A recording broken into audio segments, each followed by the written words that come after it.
Hey guys, I want to start a series of new videos about money management and psychology, and in today's video I will talk about the risk management and money management. So if you guys are following me for a while, I want to say thank you for your thumbs ups. Thank you that you share this video on social media. Well, and if you guys are new, you are welcome to my channel. I typically record some videos about the technical analysis, psychology of trading, or risk management and money management. Well, let us start then. Today I won't talk about any strategies, I won't talk about any technical analysis tips, so if you are looking for something of this kind, don't waste your time. Today I will talk about risk management and money management, and this is a very important thing. Not only a solid strategy gives you a competitive edge, but risk management and money management. And if you want me to explain you the importance of them all, I will draw this circle and I will put it this way. So if you have a strategy and you have backtested this strategy and you have written a trading plan describing your rules of engagement, where to exit and where to enter, and at what time you should exit and enter, then you only have 10% of success. Another 30% of success is your risk management and money management. So they both constitute 40%, and the rest is 60% is your psychology. And there is kind of, I don't know, kind of dependencies here. The less important the sphere, the more rules it has. For example, the technical analysis and the way you analyze the market and the way you place your trades, the way you decide where to enter and where to exit, it typically has numerous rules, very many rules. This sphere of risk management and money management don't have very many rules. It has one or two rules, and this sphere has only one rule, the psychology sphere. We will talk about risk management and money management today, and let us start. First of all, I will explain it to you how I do manage my risk and how I do manage my money, and you will either find it useful or maybe you will find something else, and you will use something else as well. Okay, so I calculate my performance on monthly basis. Each and every month in the beginning, on the first of every month, I calculate my account. What is my account? Let's put it this way, simple, for the matter of simplification. Let me say my account is 10K. So this is my account in the beginning of January. We have it today, we have January, so at the beginning of January. I set my risk according to this formula. 0.01 multiplied account size divided stop loss distance multiplied tick value. So this formula guarantees that no matter how large is my stop loss, I will only risk 1% of my account. But I do not calculate this formula before every trade. I calculate only once on the 1st of January. So using this formula, I calculate this part first, and 0.01 multiplied my account equals what? It equals $100. This is my risk per month, this way. So I don't need to calculate my risk fraction of this. 1% of my account, no need to be calculated, and that's why it can be substituted by this.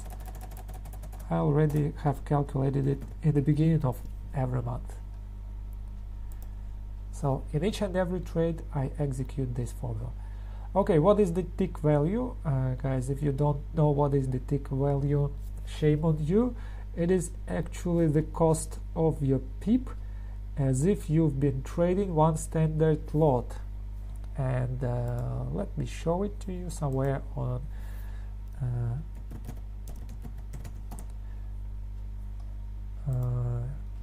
the online calculators or whatever.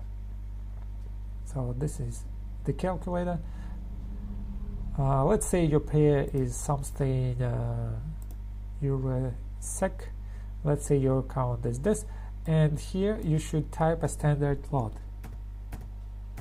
Standard lot is 100,000 units. Okay, your pip value is 1.23. You see, but if you are trading euro-dollar like this, dollar, and your account is in dollar, and you trade 100k, your pip is 10. We all know that the pip value is 10 if traded one standard lot.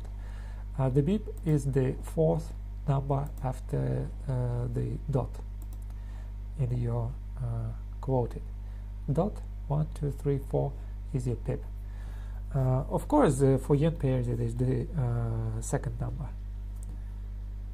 Well, once you know how to calculate this formula, I don't do this in each and every trade. I have my pattern trade assistant and it calculates it automatically. I simply press some letters on my keyboard and the order with appropriate position sizes open. This is very powerful tool, very simple for me to do that, but you can do it calculating manually each and every time.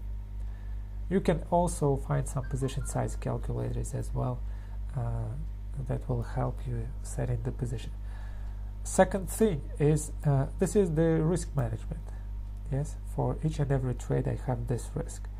And second thing is money management. So how I manage my account, and I manage my account this way. So whenever I have a 6% drawdown, I stop trading till the end of month.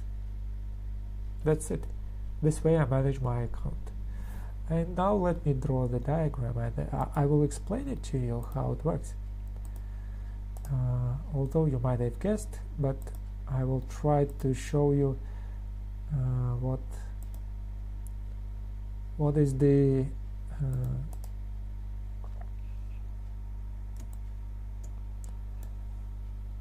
what are the reasons for it to work.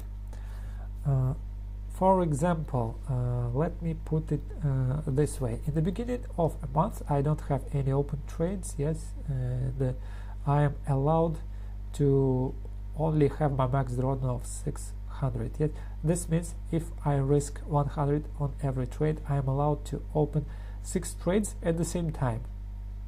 Yes, yes, cool. But what if I had a loss? This means I am allowed to open only 5 trades. What if I have a loss and one position is still running and I don't know if it will be a winner or a loser? You never know it. It is absolutely random if it wins or loses. Then it means that 100 and another 100 is at risk right now, and if I have some more setting up, I can only pick up 4. Okay, let's suppose that was a loss as well. Yes, and I found another pattern, another position, and now I have 3 positions. So 2 have lost, third is lost, 1 is opened, but it is not yet a loss, it's simply opened. I don't know, maybe it will be a winner, and I only have 2 left. $300 drawdown plus 100 at risk, 200 left free. So I can only open 2. And here is the magic about this limitation. I typically have about 4-5 setups every day. I'm a day trader, I trade 15-minute time frame, so every day I have 4-5 setups at the same time. And if I am only allowed to open 2 at the same time, because I have lost, yes, then I become very selective, I become very accurate. I'm looking for the best out of this. All 5 setups fit my rules, yes, and if I could, I would take them all, but I have the limitation. That's why I am choosing the best. And the deeper your drawdown becomes, let's say this was a loss as well, the deeper your drawdown becomes, the more accurate you become as well. And this forces you to recover your drawdown. You see that? And after that you start recovering. Because of that limitation, you say, well, if I if I don't win, yes, I am done for the month and I'm not trading anymore, yes, for the rest of the month. And typically it leads to this recovery. You find some power that is hidden inside of you, you find some intuition or whatever that leads to recovery. Okay, so you have, say, another winners in a row, then you have, let me put some losers. They actually go in the rows. Winners in a row, losers in a row, then some winners in a row. They very seldom go 1 winner, 1 loss. They have 2, 3 winners in a row, and so on and so forth. And this is very typical. For example, if you have a strategy that is 60% correct, this means that you win 6 times out of 10. I may tell you for sure, it is not a rare occasion to have 16 losers in a row. If you don't believe me, go and do the random simulation for in Excel. Yes, set the 60% of accuracy of some event. For example, a winner is 1 and the loser is 0. Set it and then calculate how many losers you have in a row, how many winners you have in a row. In my previous video I was showing that how you can set the probabilities, and simply because of those probabilities, in a long term, in a term of thousands of trades, you have 60% winning and 40% losing, but in some periods of time you can have up to 16 trades in a row losing. You see that? So what it will lead if I have 16 trades in a row losing? 16%, I will end my month negative. I will give back all my profits for the month.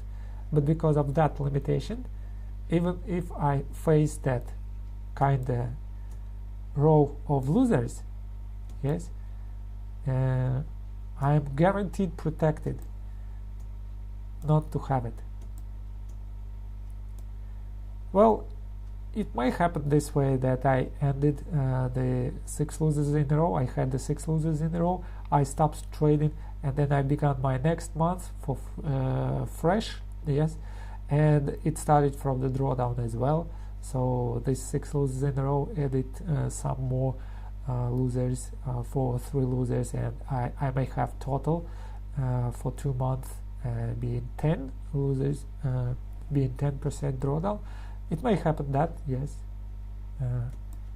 I don't say that your maximal drawdown is only 6,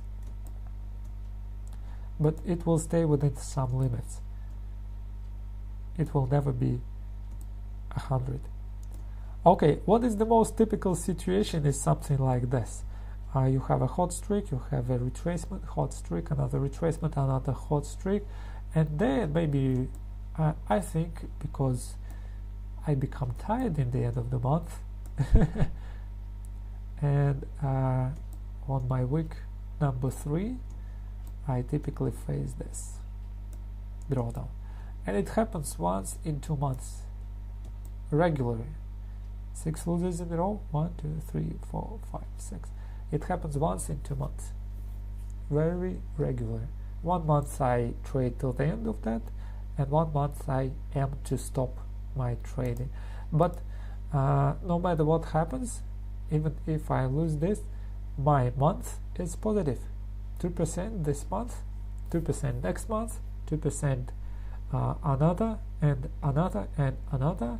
And if we calculate 2% each and every month, we will have 24 at the end of the year, and these results are pretty cool. Just imagine that you have let me give you the ideal proportions for trading.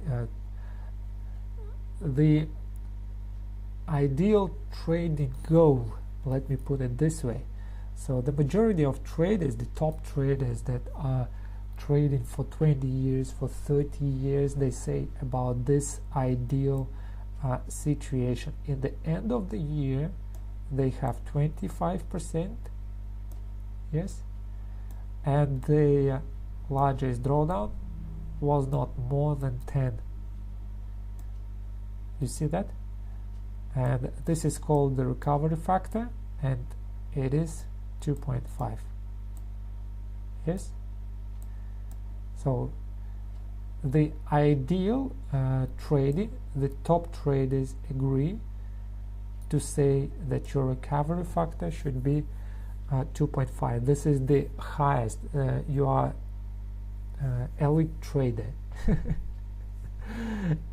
Well, if you have 1.3, you are a good trader. If you have 1.5, you are good as well. But this is a phenomenal. This is ideal. This is the trading results. If you have that trading results, all investors will give you the money to manage.